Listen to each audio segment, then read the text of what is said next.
मागण्या मान्य न झाल्यास 20 जुलैपासून पुन्हा एकदा आमरण उपोषण करण्याचा इशारा मनोज जरांगेंनी दिलाय। काल छत्रपती संभाजीनगरमध्ये जरांगेंची शांतता रॅली पार पडली। ओएसिस फर्टिलिटीच्या तज्ञांनी आयव्हीएफ उपचार पद्धतीद्वारे 1 लाखांहून अधिक जोडप्यांना मातृत्व प्राप्तीचा आनंद दिला आहे। मोफत अपॉइंटमेंट बुक करण्यासाठी आजच संपर्क साधा। आणि या रॅलीमधून मनोज जरांगेंनी राज्य सरकारवरती पुन्हा एकदा अल्टिमेटम दिलाय। तर आंदोलनासंदर्भातील पुढची दिशा 20 तारखेला ठरवणार असल्याचं जरांगे यांनी स्पष्ट केलंय।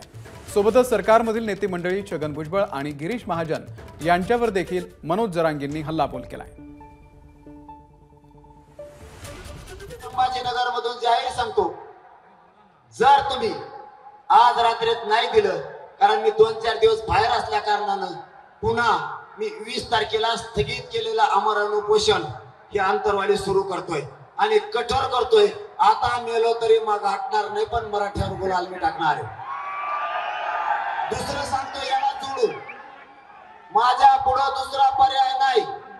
मला मराठ्यांची शक्ती वायाला घालायची नाही। 20 तारखेला मी आमरण उपोषण यासाठी सुरू करतोय की सरकारला मला पुन्हा एक संधी द्यायची की मला आणि माझ्या मराठ्याला मुंबईला पण यायचं नाही आणि तुमचे उमेदवार पण पाडायचे नाही।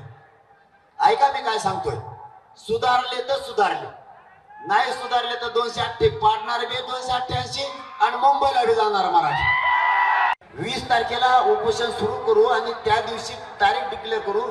महाराष्ट्रातल्या मराठ्यांची कोणत्या मैदानावर बैठक घ्यायची, ही बैठक याच्यासाठी मुंबईला कधी जायचं आणि 288 पाडायचे का उभे करायचे